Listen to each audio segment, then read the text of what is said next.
Hi, everybody. Welcome to How to Break Your Eat, Repent, Repeat cycle. I'm Dr. Michelle May, and this is the Am I Hungry Mindful Eating program.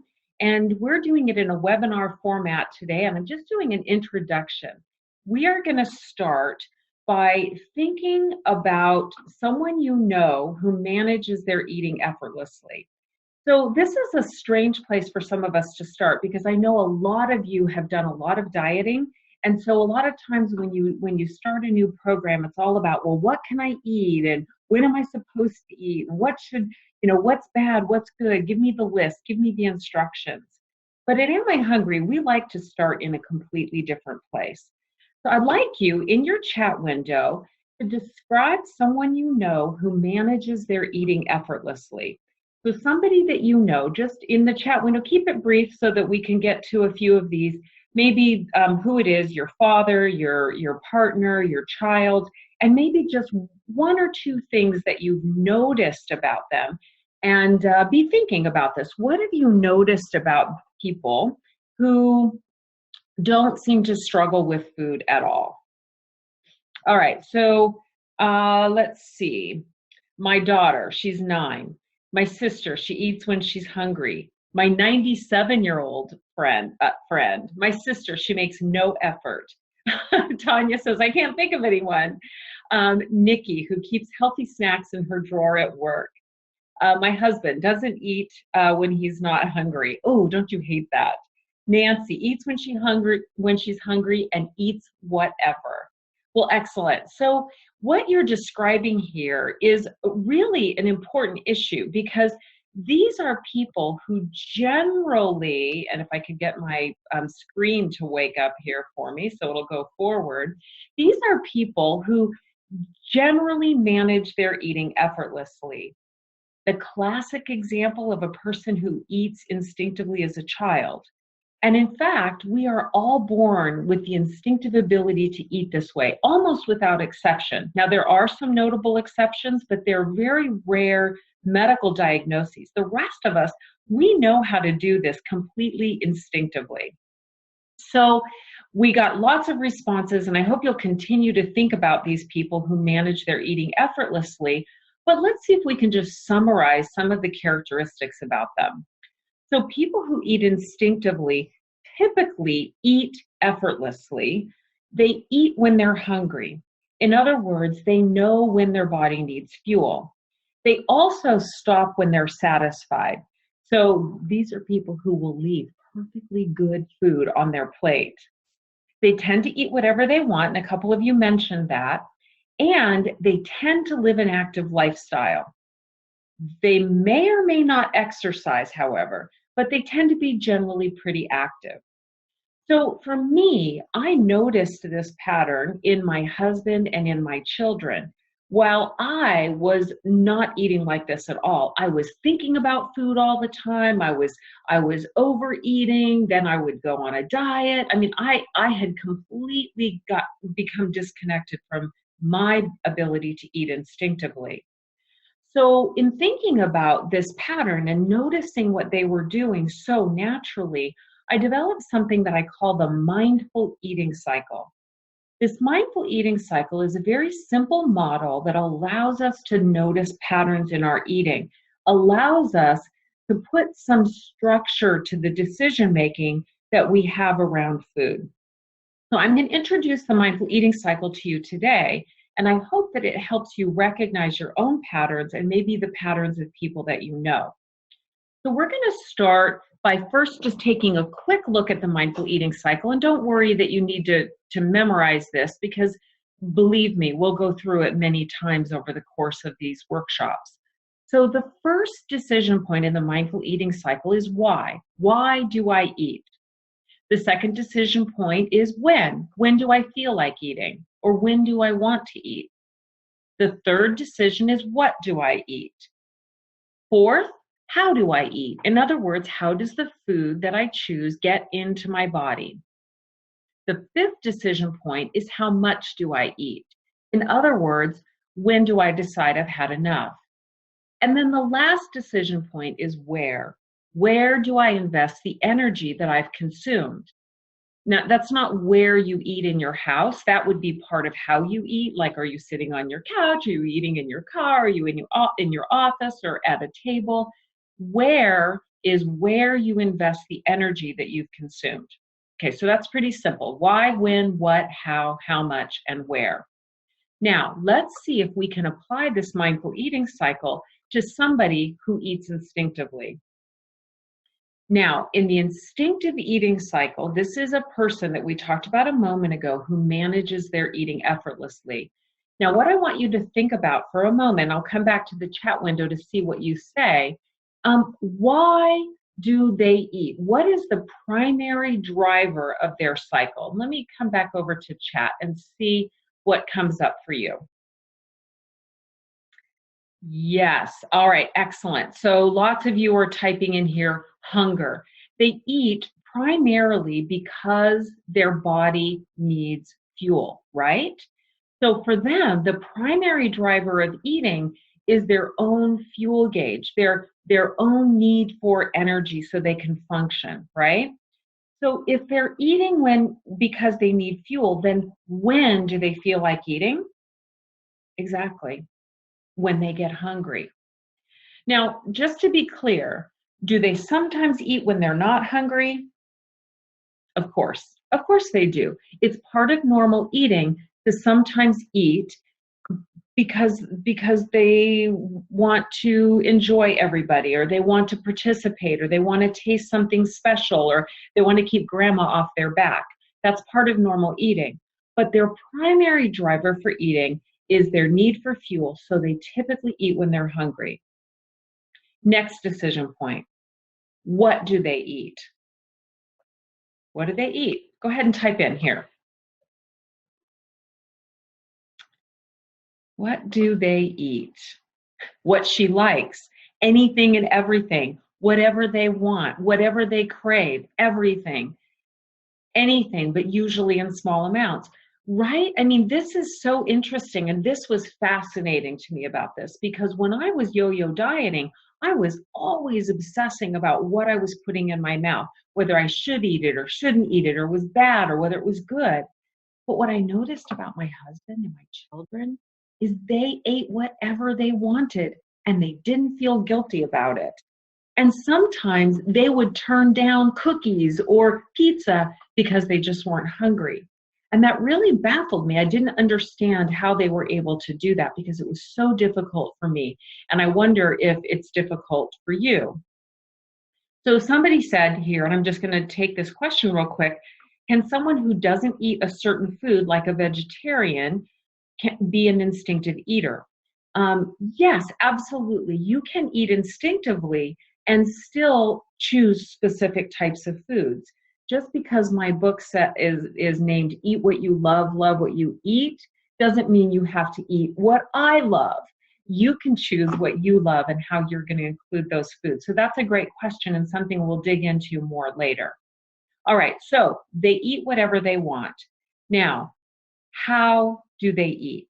Think about this person that you know who manages their eating effortlessly. You don't have to type in a response, but I want you to think for just a moment about what you've noticed about how they eat. Now, I like to use the word intentionally. And what I mean by that is they eat with the intention of feeling better when they're done than they did when they started. Can I say that again? They eat with the intention of feeling better when they're done than they did when they started. So that means that maybe they were uncomfortable before they started eating because they were getting hungry. Maybe they were having difficulty focusing on their work, or they felt a little hangry, right? Now, they eat when they're hungry, and then they tend to stop when they're full, which we'll talk about in a moment, because they want to feel comfortable. Well, how do they do this? Well, they eat with attention. They eat by paying attention to their body and their signals and their food so that they can get the true maximal amount of pleasure out of that food and then stop when they've had enough. So how much do they eat? Enough. Enough. They eat exactly as much as they want or need at that particular time until they're satisfied. And then they don't really think about food until they get hungry again. They just go out and use their energy to live their life. They work, they play, they move their bodies. They may or may not exercise, which we can talk more about in a few minutes. But suffice it to say, they're using their fuel to live their life and really not spending a lot of time thinking about it otherwise. Does that make sense? All right, everybody, say with me, duh, right? Obviously, you see, it's just so obvious that we have the instinctive ability to eat when we're hungry and stop when we're full and really not worry about it in between times. Yet many of us have lost the ability to do this, haven't we? So now I want you to think about yourself, or if it's not you, maybe somebody you know who struggles with food or with eating. And I want you to think about the things that you do. Why do you eat? When do you eat? What do you eat? How do you eat? How much do you eat? And where do you invest your energy? So think about this for just a moment. I don't want to give you all the answers because I want you to know that you have the answers within you to notice this. All right, so here's some comments here. Oh, somebody was answering the question about a vegetarian diet. Thank you for that. Why do I eat? For comfort, to numb out. Somebody else said to belong. That's really important, right? We eat for social reasons.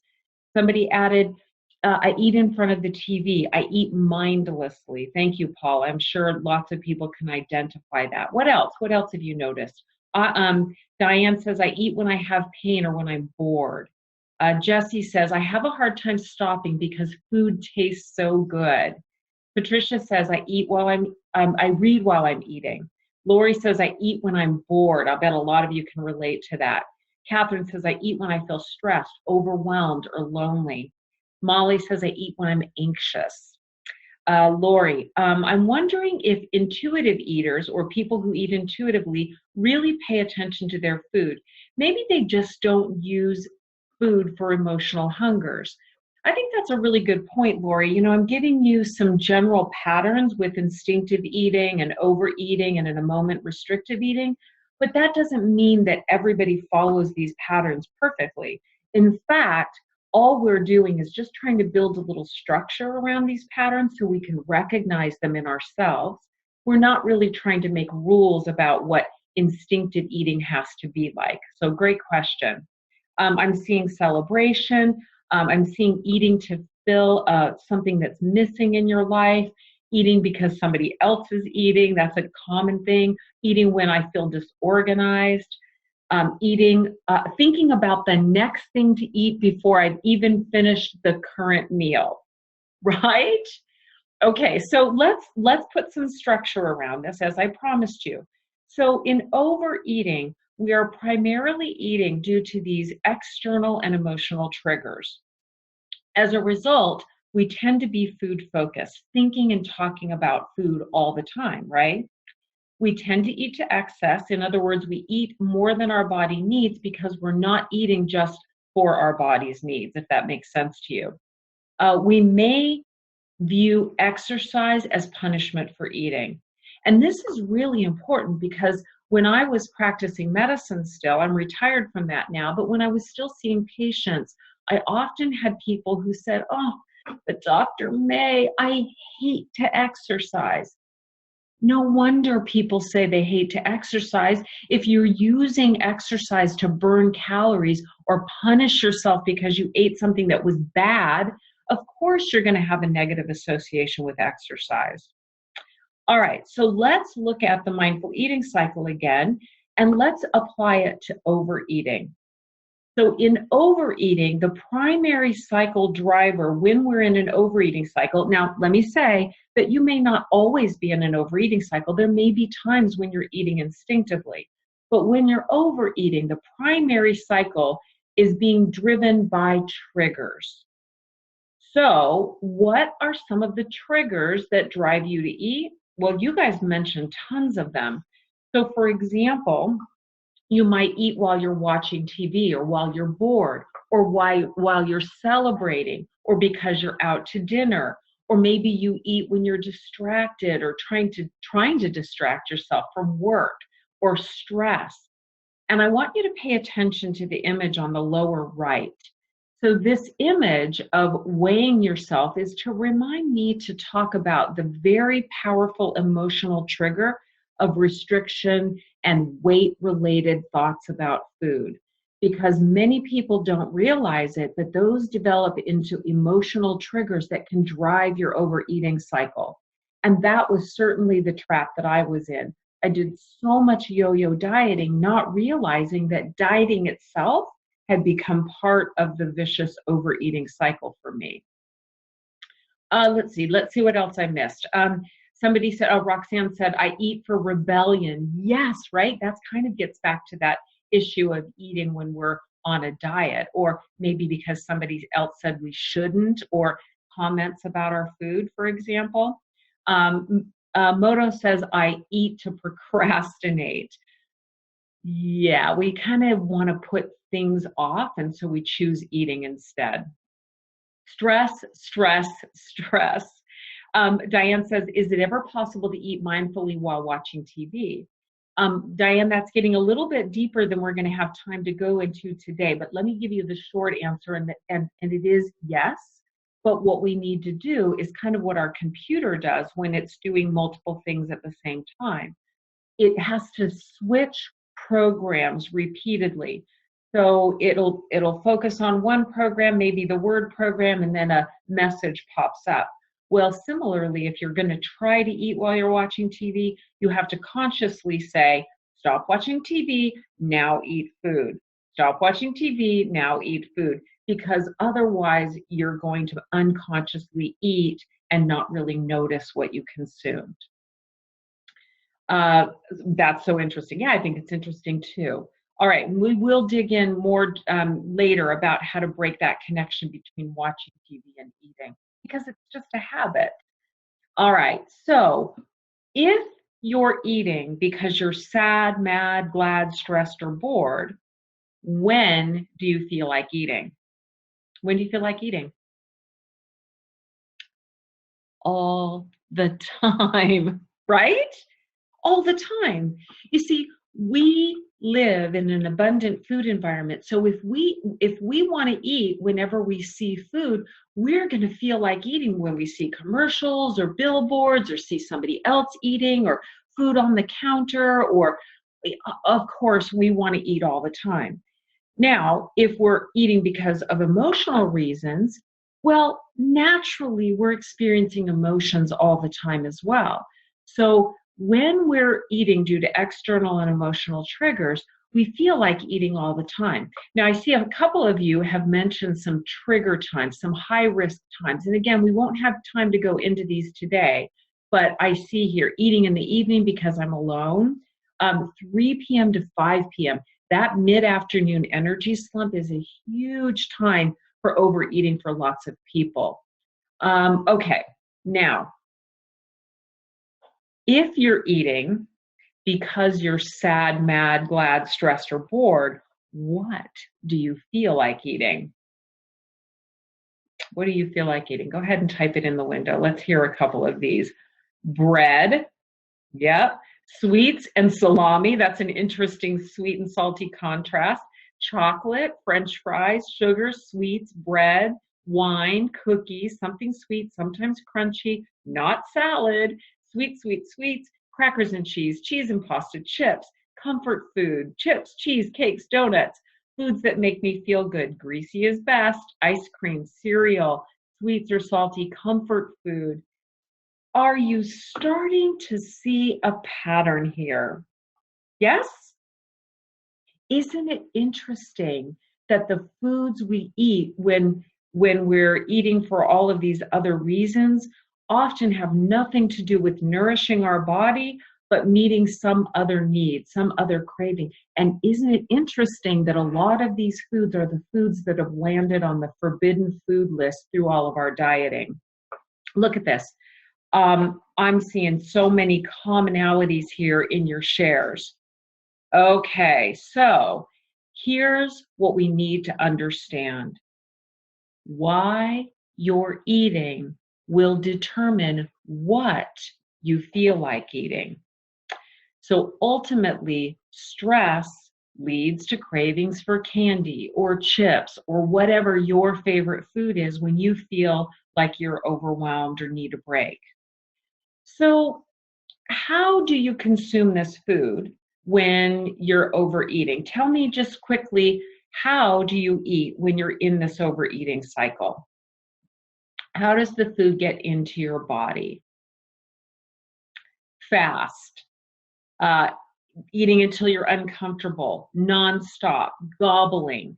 Yes, secretly hiding in the kitchen, mindlessly, fast and away from others, alone, quickly, standing at the counter, sitting, watching TV, reading while working, quickly inhaling it, standing up at the counter, just for the sheer enjoyment, for the pleasure, but not even thinking about what it's doing to me, while doing other things over the sink.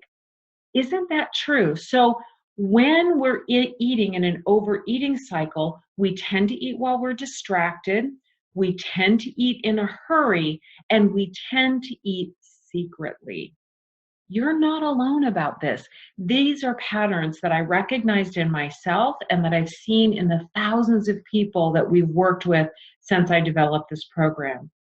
So these patterns, although they feel foreign and scary and frustrating to you, these are patterns that many people fall into, and there are reasons that they happen, and therefore there are ways to break free of them.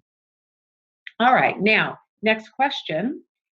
If you're eating because you're sad, mad, glad, stressed, or bored, and you're eating mindlessly or secretly or while you're doing something else or in a hurry, how much do you eat? In other words, if hunger doesn't tell you to start eating, how do you know when to stop? I'm seeing too much. I keep going back for more, more, more. I eat until it's gone. Does anybody eat until you're uncomfortable or until you feel bad? Or maybe until somebody comes home or catches you, or until the plate is clean or the rows of Oreos are all even, right? So, oh, I love this. Jesse says, I figure I've already screwed up, so I might as well keep going. I get it. I might as well keep going. I'll start my diet tomorrow. All right. So, Adela says something that's really important. She says, I can be hungry at first, but I don't stop eating.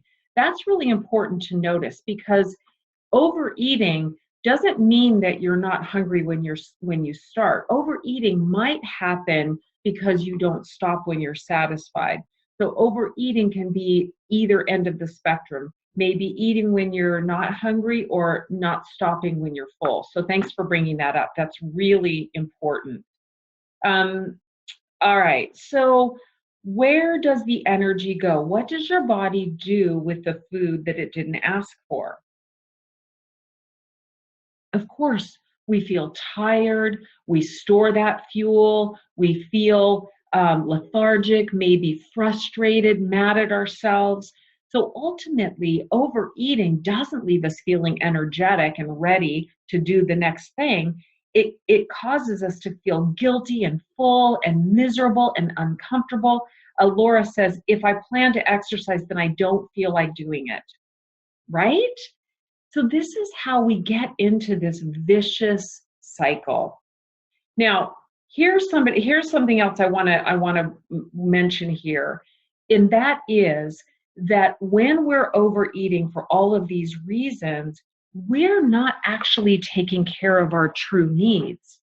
So we're not meeting those needs, and so we want to eat again, and we can get into this vicious cycle of feeling stressed, eating food, and then feeling more stressed afterwards. So then we have to eat more food. You see how it goes? And here's the worst part about it is if you're stressed and you eat food, not the problem isn't just that you're eating food. The problem is that you're not dealing with the stress. You're not taking care of your true needs. And to me, that's really a problem because we deserve to have our needs met. We deserve to feel good. We deserve to take care of loneliness and take care of anger and take care of stress. We need these needs met. And so when we don't meet them, but we eat instead, we're not really taking care of ourselves. And to me, that's one of the biggest problems that drives people back to this eat, repent, repeat cycle. So let's spend a minute talking about the current solution to this problem. And I suspect, in fact, let's just hear it. How many of you have been on at least one diet or maybe many diets? Maybe you can even estimate for me how many times you've been on a diet. Let's just see if this is just me. Many. About 30, too many times to count, 20 all the time, constantly, many diets, including bariatric surgery. Yes, I get it. Count me in every day. Right now, I'm looking at a stack of 30 diet self-help books. OMG, I have no idea for 20 years, 25 or more, 2 successful short-term, plus 5 more unsuccessful, off and on for 40 years, too many to count. Started at 14 and I'm 65.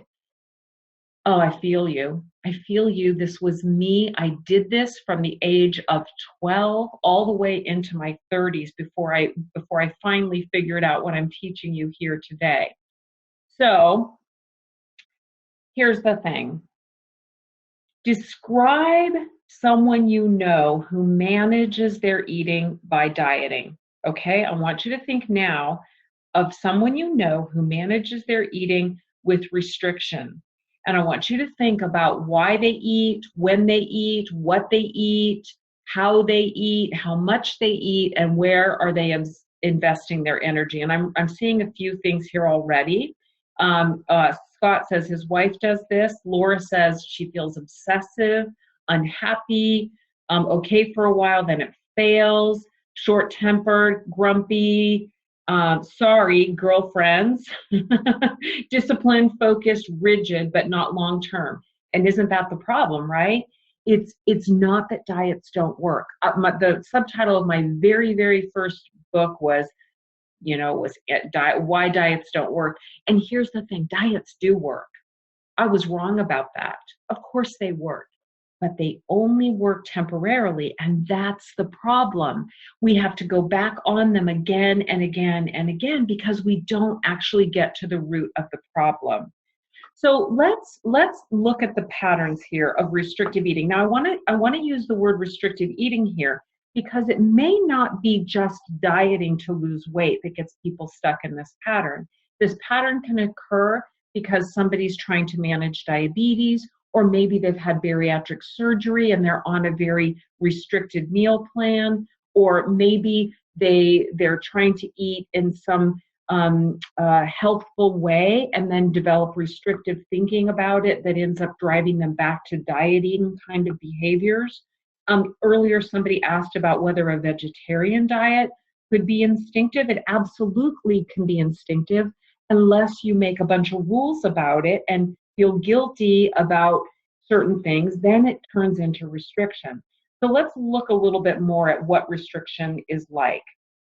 People who are eating restrictively tend to try to control their eating and their activity very rigidly.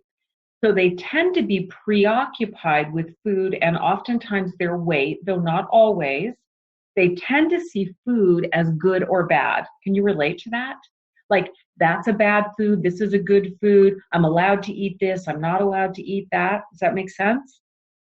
And then they tend to see themselves as good or bad depending on what they ate or what they weigh. Do you do this? Do you decide whether you're a good person that day depending on what the scale says? Or do you decide that you were a bad person because you ate something bad, right? And then, of course, they may exercise rigidly as well. They may use exercise to burn calories, to punish themselves for eating, or even to earn the right to eat. Think about that. Have you done that? So let's take a look at the restrictive eating cycle. Now, why are we eating in the restrictive eating cycle? It is all about rules. There are rules about when to eat, what to eat, how much to eat, and where to spend your energy, right? So, what are some of the rules about when to eat? Share with me, what are some of the rules that you've heard about when you should eat when you're on a diet?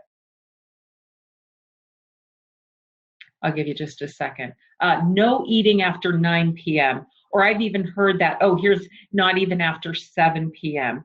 Now, I like to joke that I learned that one in medical school because your metabolism shuts off at 7:01. Of course, your metabolism doesn't shut off at 7:01. The reason that oftentimes the reason that we eat after 7 o'clock is because we're bored, we're lonely, we're watching TV, we deserve it, we want to reward ourselves. So we have all of these reasons for eating after 7 o'clock. So when we're on a diet, we're not allowed to do that. And so we might temporarily stop that habit, but we don't really address the reason that we were doing it in the first place. And so we might fix it by not letting ourselves eat, but then we go right back to doing it as soon as we go off the diet because we don't have to follow the rule anymore, right? Okay, let's see some of the other ones that here's another one. Eat frequent small meals. The corollary to that one is don't let yourself get hungry. Isn't that weird? Your instinctive driver for knowing when to eat is to eat when your body tells you to. But rules on dieting teach you not to let yourself get hungry, to eat all the time, eat on a schedule, eat every 3 hours, eat 3 meals and 2 snacks a day. And do you know what that teaches us? It teaches us that we can't trust ourselves, to listen to our body.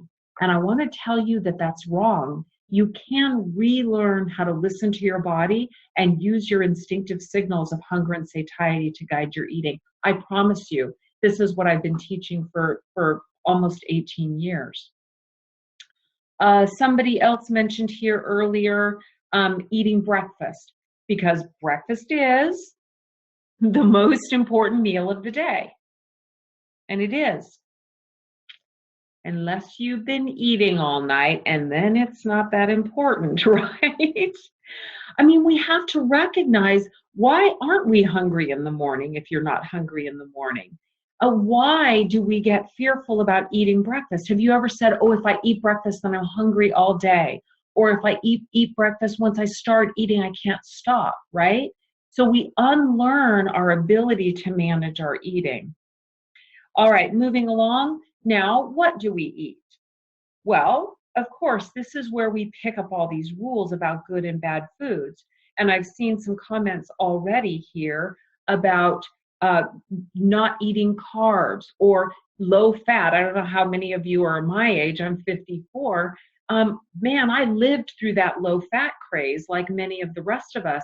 And of course, when we're in that low fat craze, we're obsessing about everything and then overeating carbs. Nowadays, everybody's fearful of carbs.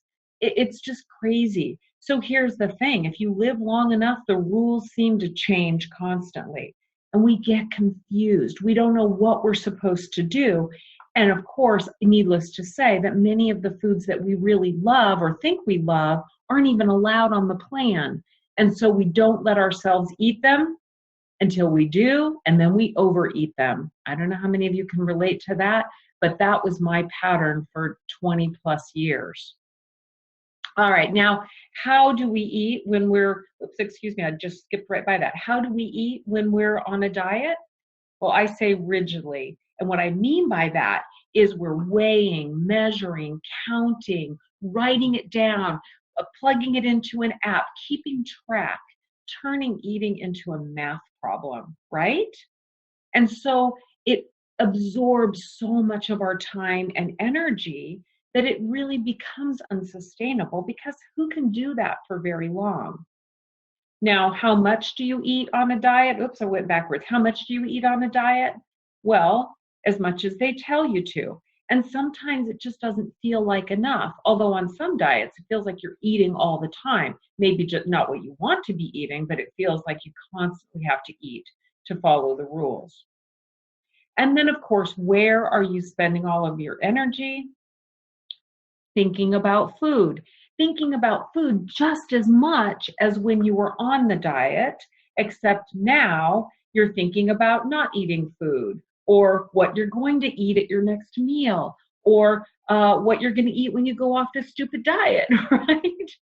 So we end up spending all of this energy thinking about what we're eating and trying to burn off the calories so that we can eat again. So here's what ends up happening. We turn healthy eating into a 4-letter word, right? And so the foods that we're supposed to eat that are nourishing end up feeling like punishment to us. And that ends up creating problems. Marilee said, without enjoyment. Stress from, Lori says, stress from worrying about eating too much. Total obsession. No wonder you're exhausted when dieting, so busy counting and tracking. Diets have a lifespan. My method, she's talking about, am I hungry, is for a lifetime. And that's really the point here, is that you haven't failed diets. Diets have failed you. They are not designed to work long term. In our workshops, we'll talk a little bit more about why that might be, but suffice it to say that your biology and your psychology are designed to help you survive in a famine, and your body and brain don't know any different. When you start depriving yourself of the food that your body needs, we start getting obsessed with food. So what happens is that we cycle.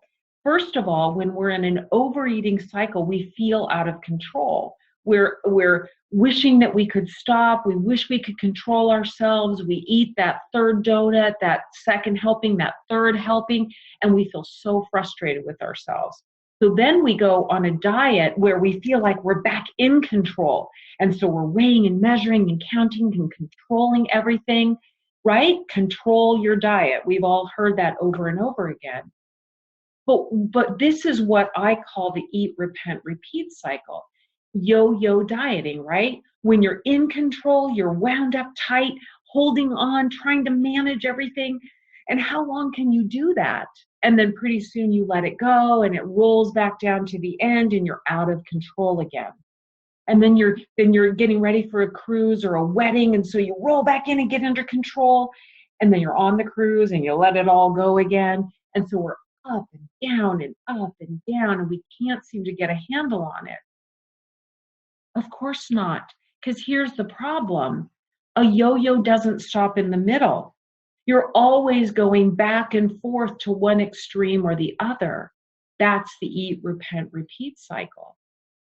It hasn't worked. It's not going to work. Only about 5% of people who ever diet are ever going to be able to stick to it long term.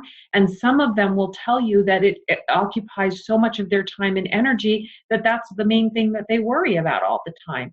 That doesn't sound like living to me. So what's the alternative? For me and a lot of the people we work with, it's about mindful eating. It's about learning how to be in charge of your eating, not in control, but in charge. And that means that we're conscious of the decisions that we make.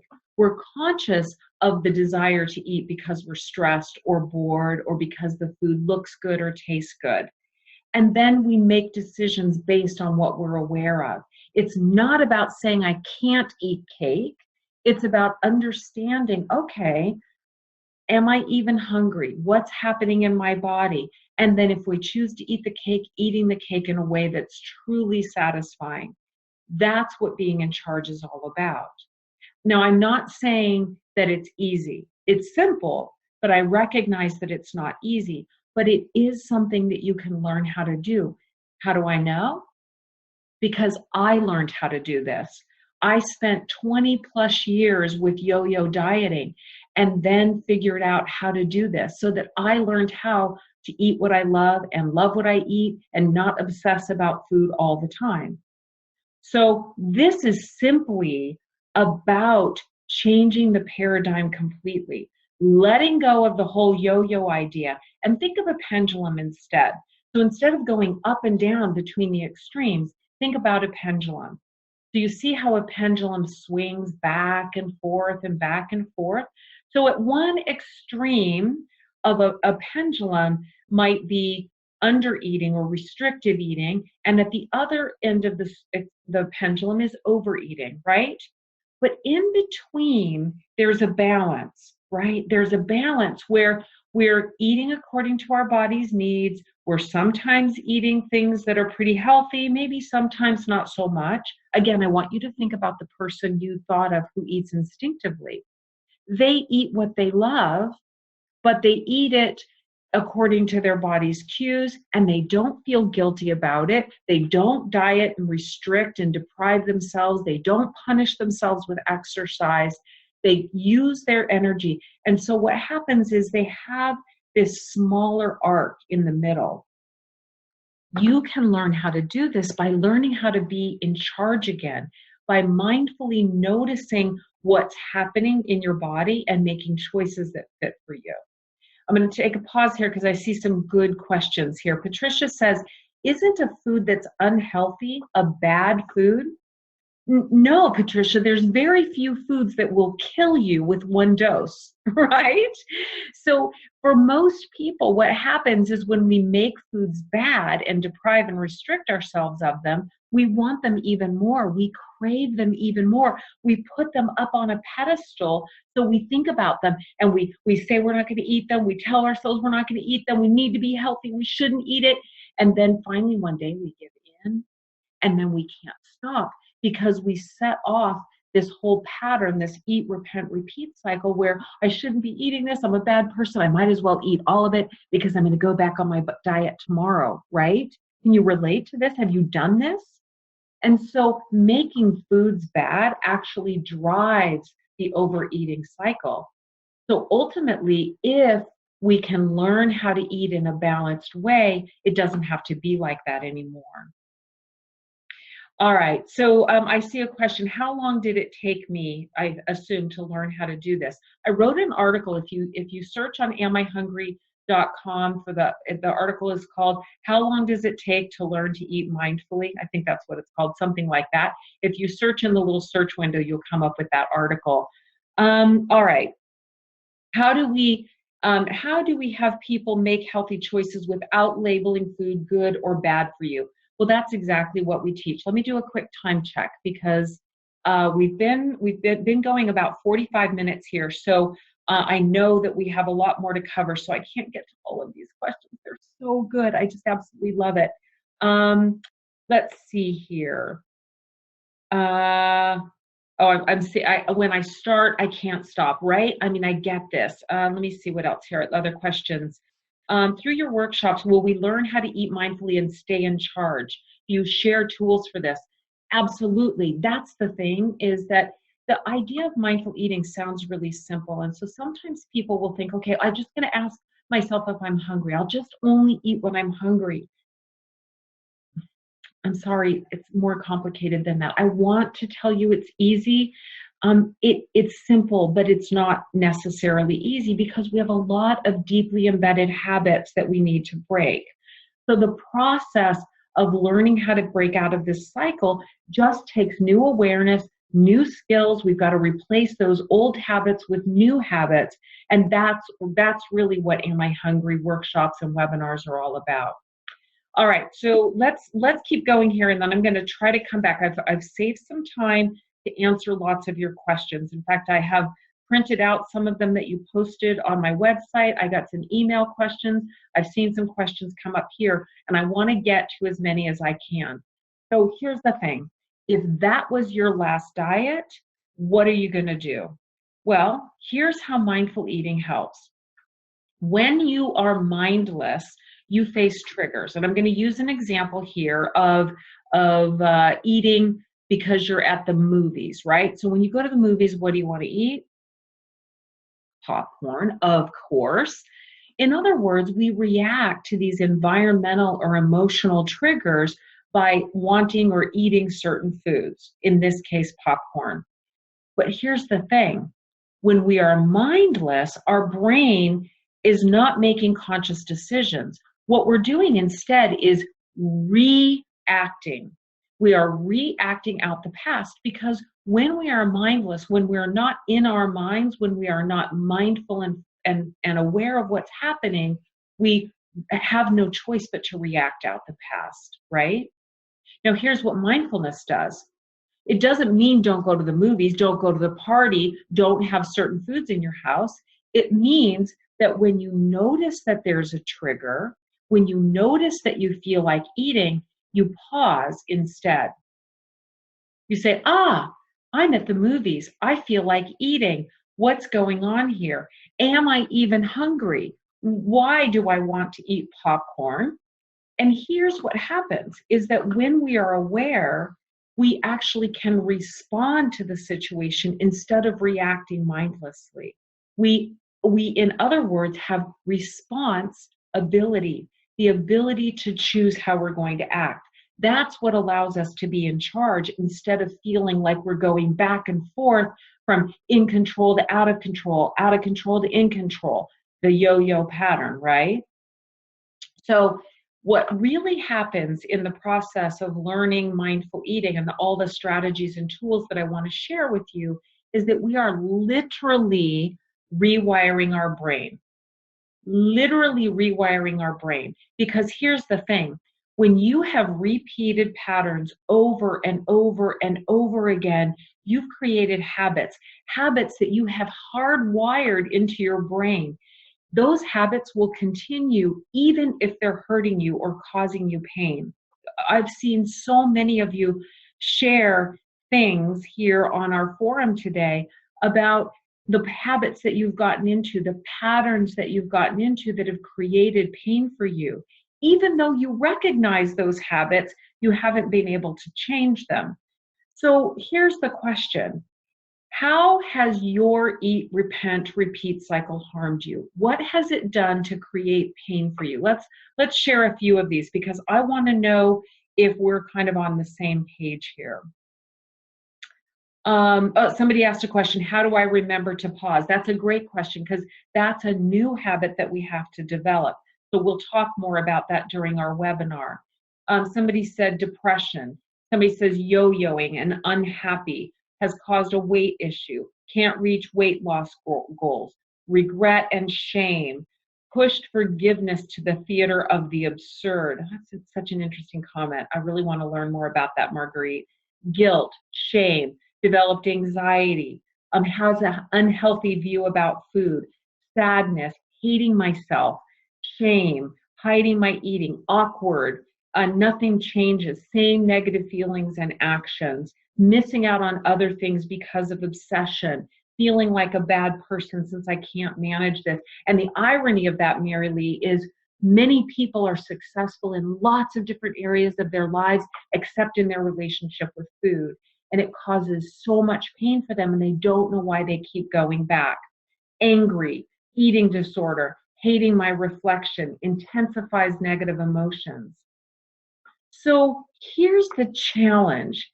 If we have all of these problems and pain from overeating and restrictive eating, then how are we going to break out of it? What are we going to do? Are we just going to go back on another diet? Are we going to watch the next show or the next news program or buy the next book or join up with the next thing that we see on the internet, even though it has never worked in the past? Ultimately, what we need to do is rewire our brains. We need to go back to the basics and relearn how to eat instinctively, relearn through the process of mindfulness and awareness how to change these patterns. So a couple of you have asked about the workshops. I want to tell you briefly what we cover in the workshops. Workshop 1, in charge, not in control. It's diving deep into what we've been talking about here. Why do I eat? How did I get into these patterns of restrictive eating and overeating? Workshop 2, trust your body wisdom, relearning how to listen to hunger and fullness. Workshop 3, it's not about the food. Workshop 3 is where we start getting into the emotional reasons and the environmental triggers for eating and what to do about them. Workshop 4, what am I really hungry for? What do I really need when I'm eating food instead of meeting those true needs? Workshop 5, fearless eating. How do I break out of this pattern of eating, overeating foods that I love and then going back on diets? How can I eat the foods I love fearlessly without being afraid of losing control or binging or going or having to restrict again? Workshop 6, mindful eating. How do we really enjoy our food? And in that workshop, we're going to do an actual live mindful eating experience where you're going to bring food to the call, bring food to the webinar, and we're going to eat together. And I'm going to guide you through that meal. Workshop 7, just right. How do we learn to stop eating when we feel good instead of miserable and full? And then workshop 8, I think this is one of the most important workshops, but we can't do it until we solve these other problems. And that is how to build a self-care buffer zone so we don't keep retreating back to food when we're feeling bad. Somebody asked, if I've already read your book, will this be a good complement or is it the same? You know what? We're going to use the book. The program actually includes a copy of Eat What You Love, Love What You Eat, and it includes a copy of the workbook. But the difference is we're going to do exactly what we've been doing here. We're going to share back and forth. I want to teach you some specific tools. There are a lot of things we do in our workshops that I just couldn't put in the book because they're actual activities, they're actual things that we're going to do together to try to reinforce this, the lessons and give you a bodily experience. So you actually experience these things instead of just hearing them or reading them. So I don't know about you. I mean, I have a lot of people that write to me and say that the book changed their lives. But if you've already read the book and your life isn't changed, or if you're a person who really has a lot of deeply embedded habits, the workshop or a webinar like this can really help you move beyond those habits. We're going to cover 3 topics. The think topic really digs into this idea that I love. When a craving doesn't come from hunger, eating will never satisfy it. So how do we get back to the place where we can meet our hunger needs appropriately and learn to meet our other needs in more effective ways than eating? We're going to spend a little bit of time on Nourish, but we're not going to go into any dieting rules. This is really about learning how to use nutrition information as a tool, not a weapon, how to use it in a way that doesn't make foods bad or good, but just allows us to make decisions about food based on information and about how we want to feel. We're also going to talk a bit about exercise and physical activity, but again, this isn't about here, do this, do that. This is about learning how not to use exercise to punish yourself for eating, but to use it so that you feel good. Now, for those of you who decide to join me for this webinar, I want to talk real briefly about what it includes and then we're going to dive into the questions. I have a whole list of questions here, and if we have time, I want to try to do some more of the questions that have come up here on the webinar. So what does this include? Well, first of all, it's going to be 8 weekly workshops. In this case, we have a webinar that starts next week. I'll provide that information in just a minute and how to sign up. It's going to be exactly like this. We're going to get on the computer together every week for 90 minutes. We're going to have a chat window. I can see what you're saying. But what else? It includes a copy of Eat What You Love, Love What You Eat. It includes a copy of the workbook that I mentioned and the awareness journal. Those are physical books that we're going to mail to you. So we need to get you guys registered as soon as possible so you'll have your books when we start next Wednesday. If we don't get them to you in time because you signed up late, you'll be a little bit behind, but we'll figure it out somehow. We're going to give you password access to our member portal. And I have a little surprise for you, a little bonus, something that we're going to be doing here for the first time ever. So hang on just a moment. We're going to give you some support tools. We'll mail you a daily mindful moment. It's just a 1 or 2 little sentence inspirational message from me that I hope will help you stay focused on what we're learning. And I'll also email you a weekly workshop summary so it reminds you of the key focus areas. The workshop that we're going to be doing together by webinar is going to start next Wednesday, May 3rd. It's going to run every Wednesday through June 21st. The live version of it is going to be from 12 o'clock to 1:30 in the afternoon Pacific Standard Time. And when you go to this website that I'll share with you in a moment, you'll actually see a place where you can check the time in your area, because I know we have people from all over the world and all over the United States and Canada and Mexico who will be joining us. And so you can check the time and see if it's going to be convenient for you. Now, if this time is not convenient for you, and I get it, I know it's not always possible to be in the live event. We're recording every session, and you're going to participate in it as if you're here live. And here's how I want you to do it. I want you to have a piece of paper right there, or better yet, when your workbook comes, open your workbook to the workshop that we're working on, and I want you to respond to the questions. I'm going to ask the questions just like I did here, but I want you to write down your answers. And then when I read the answers from the people who were here live, you can see if you're syncing up, if the things that you're thinking about are some of the things that they're thinking about. My bet is that I will have answered your questions along with it, because a lot of us who've struggled with these issues have common problems. Now, the cost is $349. It includes everything that I've explained to you, but I want to tell you about two bonuses. One bonus is that I'm going to be doing a weekly video. I've never done this before, but I'm going to take the questions that come up, and I'm also going to take a deep dive on the topics that we've talked about, and I'm going to do some real short videos about that, and I'll share those with you every week. Now, you're going to be helping me in this situation. I'm doing this kind of selfishly because, as some of you know, I'm really working on building my video skills and learning how to do video effectively. So I'm going to practice on you. So that's why I decided to include this bonus for you. And we'll answer lots of Q&A. We don't ordinarily do this, but I hope it's really successful and you get a lot out of it, because I think I will. And the other bonus is we're going to give you a free membership to our mindful eating support community during the 8 weeks that we'll be together during this webinar. This is an online community. We have amihungry.net, our member community. We also have a secret Facebook page that you'll be able to join during the time of this webinar, where you'll be able to interact with each other. Some of the things that have come up here that I haven't had a chance to answer, or questions that other people might have answers to, maybe challenges or ahas or things that are coming up, you can post them in that secret Facebook page. By secret, what I mean is that only the people who have been admitted to that secret Facebook page will actually have access to it and will know what's going on. Even your friends and family members won't know that you're a member of that page. It doesn't show up on your list at all. So if you'd like to join us, go to amihungry.com/marketplace, or if you forget that, you can go to amihungry.com, and there's a store button in the upper right-hand corner. If you click on that, it's the top item.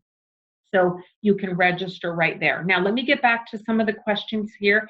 I hear already that some people said, I have the books already. We really have no way to not include the books. If you want to donate them to somebody, we'll be happy to mail them to you and you can give them to somebody. But here's what I'll do. If you already have the book and you would like a different book that I have Eat What You Love, Love What You Eat for students, Eat What You Love, Love What You Eat for binge eating, Eat What You Love, Love What You Eat for diabetes. If you would like one of those 3 books instead, then the minute you register, send an email, send an email to orders@amihungry.com, orders@amihungry.com, and we'll call this bonus number 3. You can request a different book from Eat What You Love, Love What You Eat. But with the minute you place your order, send an email to orders@amihungry.com. So they'll know right away to link those 2 up and, give your name, tell them you ordered, or maybe just forward your order number and tell them which book you want. And one more thing, if you have had bariatric surgery, if you've had weight loss surgery, we're not going to spend a lot of time talking about it, but I would rather you have the other awareness journal. I have a companion awareness journal called Mindful Eating for Bariatric Surgery. Same thing. Send an email to orders@amihungry.com and request the other workbook, and we'll send that one instead of the one that I mentioned to you a moment ago. So you can actually request a substitute. Now we're going to do this because I know I sent these emails out. I know a lot of you have been following us for a long time. A lot of you have been meaning to learn how to eat mindfully. Some of you bought the book but haven't read it, or have bought the book and we're doing it and then now you're not, or you're needing some help with this. And so I want you to get the help that you need, and I don't want being worried about getting a second book to stop you from doing this. So let us know if you want a different copy. Okay, let's see, what else? Oh no, is the webinar all 8 or is it $349 per session? No, it's all of them. So $349 is all the materials, all the webinars, all the videos, the email reminders, also access to the level 3 membership support community for the time that we're in our webinar together. Someone said, I don't have Facebook. That's okay. We have an online version that you can jump on. You don't have to be on Facebook, but you might want to jump on Facebook just for this, because our mindful eating support community is amazing. The people that participate, oh my gosh, it's amazing. And it's a really easy way to interact. If you don't have Facebook for other reasons, it's even better because you won't get distracted by what your friends and family are doing and other things. So you'll only be focused. Okay, let's see. She says, the book helps, but doing it all together is much better. That's true. Is there a payment plan? Oh, no, I'm sorry, not for this. We don't have the ability to do a payment plan for this particular program. If you really have an issue and you need some help with this, send an email to training@amihungry.com, training@amihungry.com, and let us know you're having problems. I don't want that to be an issue. We'll see if we can work out something for you, okay? Let's see, any seminars planned in Europe? Oh, I'd love that. Okay, I love Europe. That's one of my favorite places to travel. We have some facilitators who are in Europe. We have facilitators all over the world. So if you're interested in finding a workshop or a facilitator near you, great. The place to find that, I'm giving you so many websites, I'm sorry. I'll send out the link to this recording so you can go back. But the way to find somebody near you is amihungry.net, net, like in network instead of .com. That's our network member portal, and there's a little search place on there, and you can actually put in your zip code or your city or your state, your country, or maybe your other interest area, binge eating, for example, or diabetes, and see if somebody pops up. We don't have enough facilitators, which is one of the reasons I'm doing this webinar. We need so many more people teaching this, but for now, hopefully there'll be somebody in your area, and if there's not, then this webinar is another option. Is there a student discount? We don't have a student discount. We're all students, we're all learning, so we don't. But again, if finance is really seriously a problem for you, and you want to set up something, just email training@amihungry.com. I'll see what we can do if we have room. All right, let's see here. Let's see.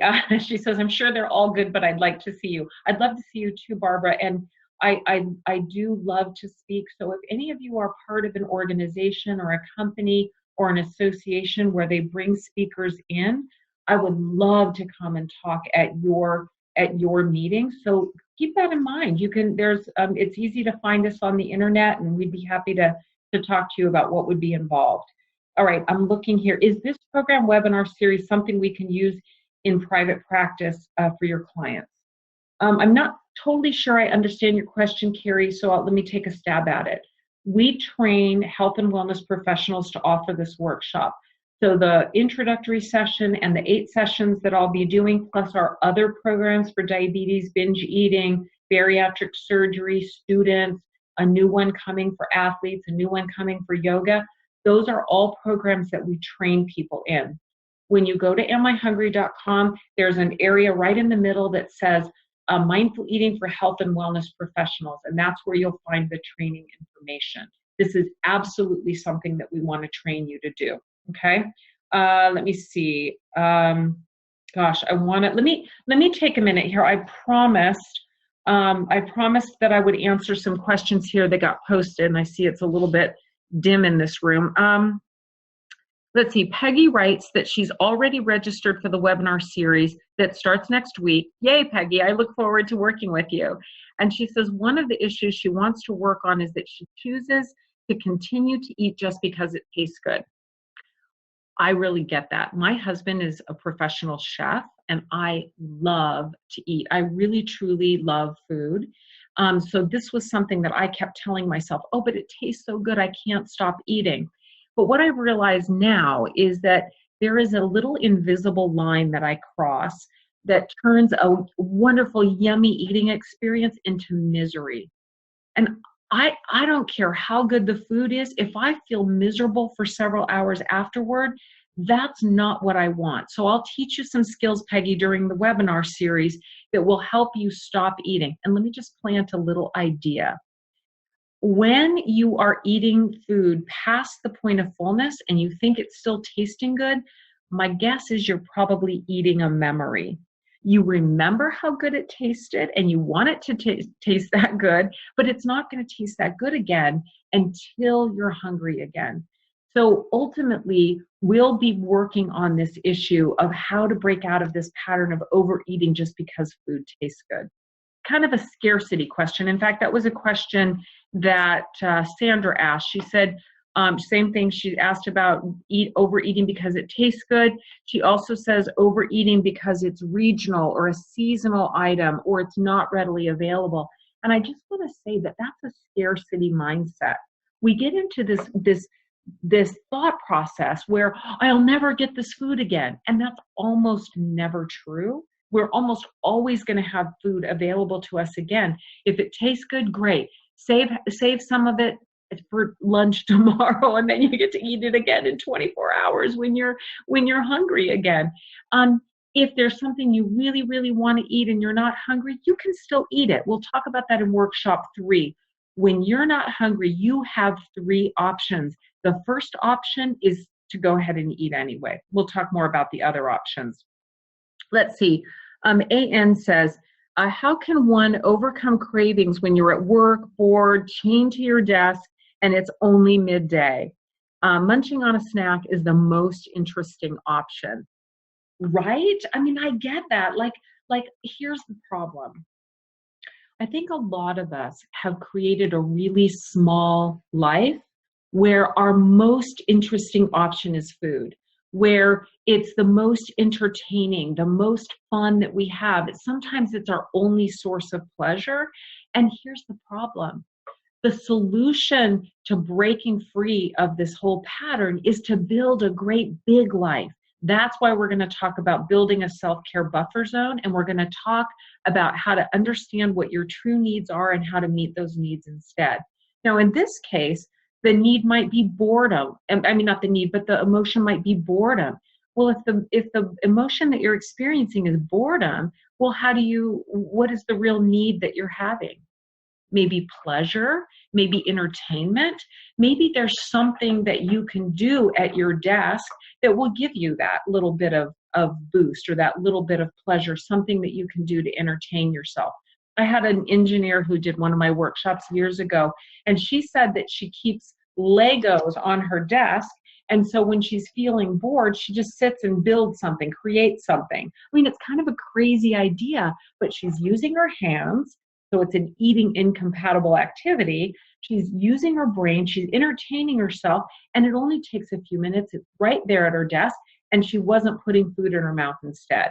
So it's kind of a simple idea, but we'll be exploring lots of those kinds of concepts of how to get beyond this is my only option to, hey, what other options do I have? And starting to build a bigger life where food isn't our answer to everything. All right, let's see. Carrie has a question about a book that recommends doing a 500 calorie a day fast every other day and then eating based on hunger on the other days. How do I feel about that? Is it possible to combine fasting with intuitive eating? Is this a good idea or not? Carrie, that sounds like a crazy idea to me. And you know what comes up to mind for me? And I'm not saying there's anything wrong with fasting for religious purposes or for ethical reasons. I totally understand that. What I'm saying is fasting to lose weight doesn't really make a lot of sense to me, because here's what I would ask you.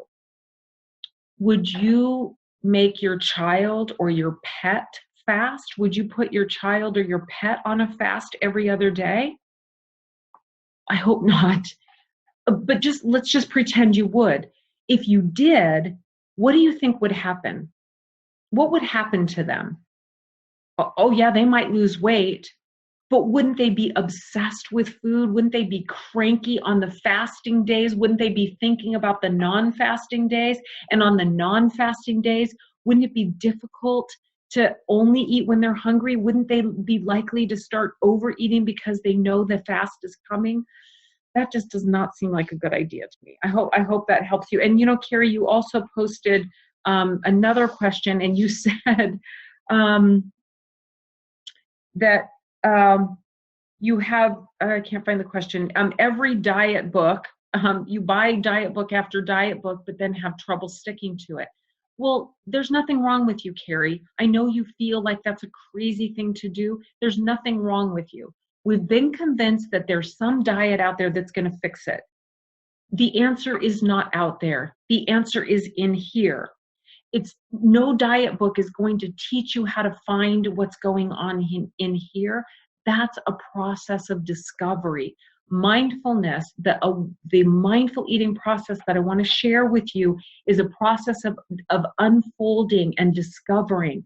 That's why it's not just one webinar. It's not just one day. That's why, as much as I want to answer every question you have, I can't do it in one session. It takes time to dig past and uncover what's been going on so we can see what's really happening underneath. Instead of just chopping off the weeds at the top, we're going to go in and pull the weeds out by the roots, okay? And that takes time. There's no diet book out there that's going to do that for you, but that's not your fault. Diets don't work because they go against our biology and our psychology. Let's see, another question here. Victoria said, I need help learning what a normal portion is. She says, I've been overeating for so long that I no longer feel satiety when I've eaten enough. How can I get in touch with my full button again? I need a button like they have at Staples, right? A full button. She also asked about food cravings. So here's the thing, as we've talked about today, you were born with the instinctive ability to know when you were full. And if you've ever tried to feed a baby, when they are done, they are done. They will push away, they'll spit up. I mean, they're just done, right? So how do we unlearn the ability to know when we've had enough? Where did we get off track and lose that ability? Well, for lots of us, it happens because maybe our parents tried to make us finish our plate or cajole us into finishing the bottle. Maybe our parents rewarded us with dessert for cleaning our plate. Maybe we learned how to overeat when we started dieting and we were worried about not getting enough food when we went back on our diet. So when we finally started eating again, we ate everything and ate too much. So it is possible. I promise you, it is very possible to learn how to recognize fullness again. In fact, what I promise you is that it will come to the point with practice where you're not going to want to feel full like that anymore. Because as I often say, and we'll talk about when we do workshop 7, being good is not about, eating the right amount of food. Here we go. I got the quote right. Eating the right amount of food is not about being good. It's about feeling good. It doesn't feel good to eat too much food. It feels miserable, in fact.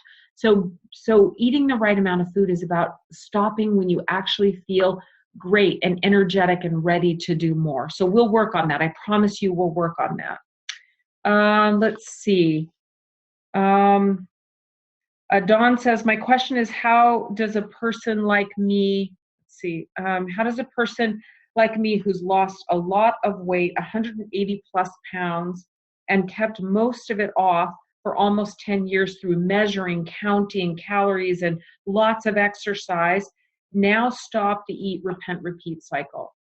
Oh, wow, that is such a great question. So when you've been doing this for 10 years, and in your case, you're one of the lucky 5%, probably less than that, but one of the lucky few who's been successful, but look what it's taking. Look at the energy. And I want to ask you, why did you want to lose the weight in the first place? Probably so you could have a more full, big, abundant life where you could do things, where you could be out there and go on vacations and do the things that you wanted to do. Did you want to weigh and measure and count your food for the rest of your life? Is that what you had in mind, that you would spend the rest of your life obsessing about food? My guess is no.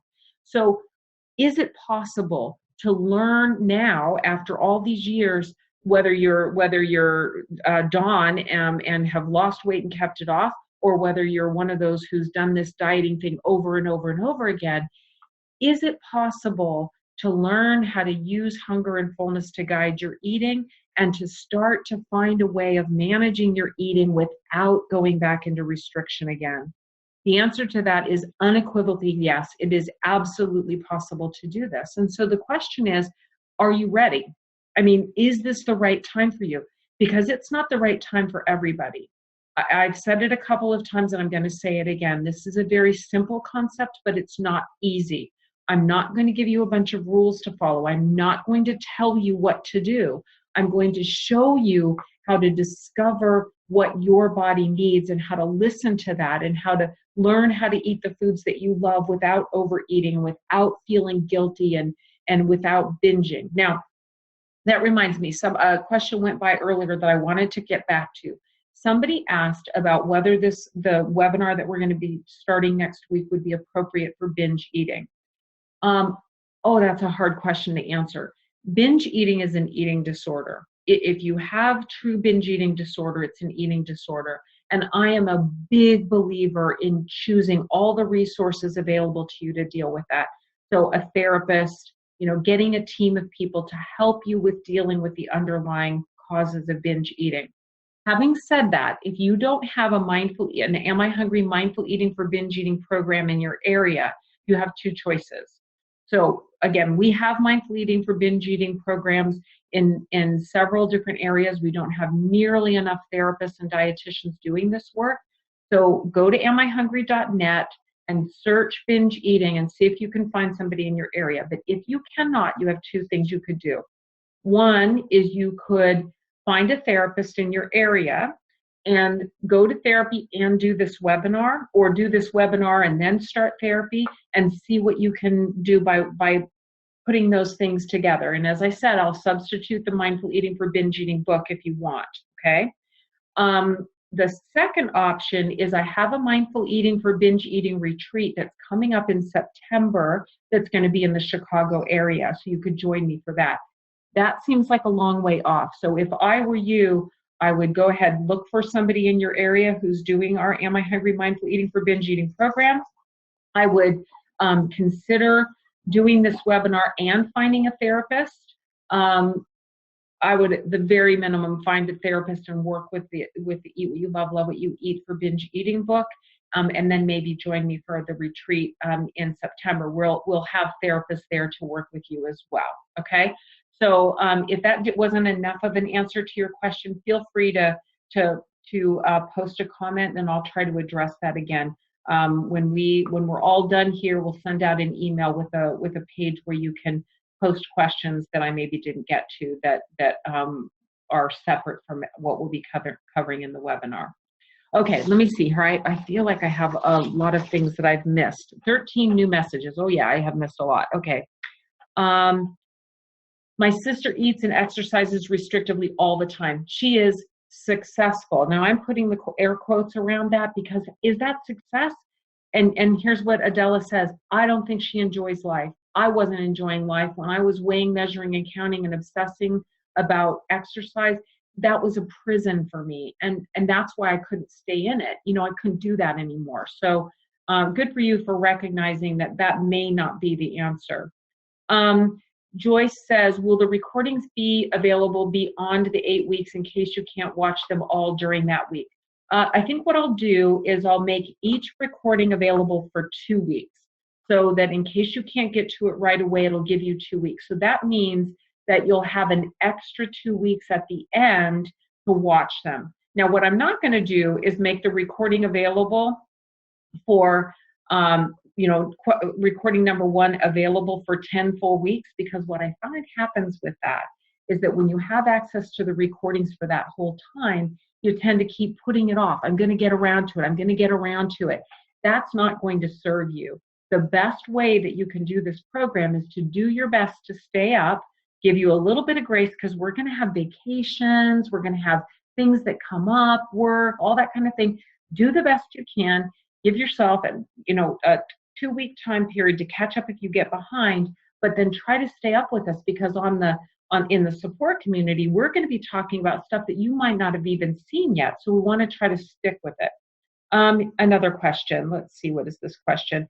What if the food is low quality and high in addictive sugars and fats? Oh, that's such a great question. So Lori, that's a big question. Food addiction comes up all the time. I am not a big fan of the concept of food addiction, and let me tell you why.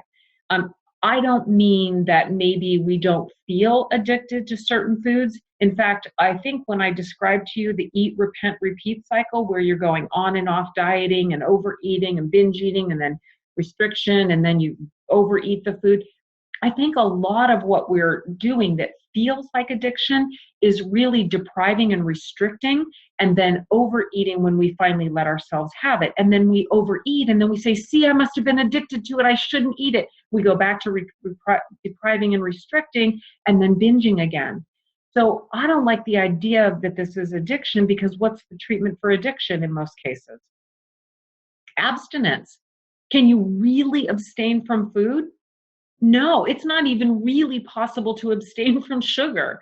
So I think that feeling that you're addicted puts you in a powerless position. Mindful eating is all about learning how to be in charge, not in control. Trying to be in control is powerless too, because it's not possible to control everything. You can't control what's in every bite of food that you eat. But being in charge is about making decisions consciously and mindfully. So again, we'll talk about food addiction when we deal with fearless eating in workshop 5. But suffice it to say, I think that it gets us into a trap. Can mindful eating combat an environment that's designed to make us eat big business and profit? Oh, I get this. But here's the thing. Isn't that a powerless thing to think too? Oh, the world, we live in this abundant food environment. It's there all the time. They're giving me addictive food, like we heard just a moment ago. Well, yeah, so what's the option? Go dig a hole, stay inside, be on a diet for the rest of our lives? No. I promise you that when you learn how to eat mindfully and you really work with this and break free of this pattern of the eat, repent, repeat cycle, you can learn how to eat what you love. And I live in the same environment that you do. And I no longer binge on chocolate or chips or all of these other things that I used to think were impossible for me to control. The truth of the matter is that it's not the food itself. And it's powerless to think that we're victims of this environment. The truth of the matter is that we can learn. And again, it's not about being in control. It's not about controlling yourself in this environment. It's about learning how to be in charge. All right, I have 2 minutes. I'm going to keep going here. Let me just remind you again, the webinar starts next week. The minute you register, we'll send you your books. If you want me to substitute a book, please send an email right away to orders@amihungry.com and let us know what book you want us to substitute, and we'll do our best. I can't promise we'll do this perfectly. This is something we really never do, especially just for you guys, but don't want there to be any barriers to you signing up. Let's see, what other questions? As a registered dietitian, I seem to struggle with combining nutrition and my clinical training with mindful eating. Oh, Mary, that is such a great question. I have some resources for you. So Mary, what I'd like to do is have you send an email with that exact question to training@amihungry.com. I want to refer you to a couple of blog posts and articles that I've written about this. Here's the thing.